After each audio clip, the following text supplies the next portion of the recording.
Gerai, bandom kitą numerį. Yra abu sakalų žaidėjai, vienas traumuotas, jam lūžo žandikaulis. Neįsivaizduoju, kaip susikalbėsim, bet pabandom. Abu sakalų, tai čia krepšininkai, ko gero yra. Kašiuorai.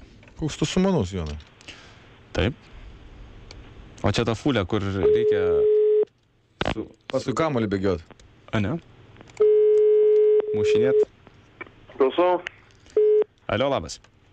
Labas vakaras. Labas vakaras. Alio. Alio. Alio, skambutį radau. Ne nuo manęs. Tai jūs man paskambinat, aš pakėliau, kad... Aš niekam neskambinu, kad... Čia Efka? Jo.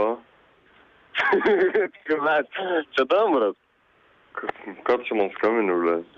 Tai tu man skambini, aš kalbėjau su telefonu, ką tik su draugeliu ir žiūriu, kad man kažkas skambina ir aš pakėliau. Damrai, tas, aš prie kompos sėdžiu ir man skambina kažkoks durnas numeris. Gal čia mūsų, blėt, sujungė, kuzik pasamas, ne? 1-1-0-1-0? Ne. Tai sustapudoju, ne kažkokį. Nu, tai davai tada. Davai. Davai, bachūrai, maladėts esat. Radistai. Labas, sakalai. Labas.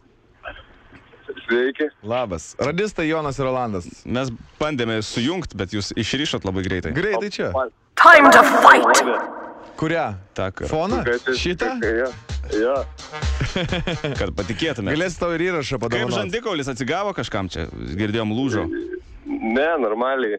O Efka dar yra? Ne, atsijungė. Atsijungė Efka. Galės jam paskambinti papasakoti. Aš irgi atsijungiu, negaliu šnekėti, žinokit, dabar tai jūs Efkai sklaminkit. Iki. Gerai, laikykės, iki.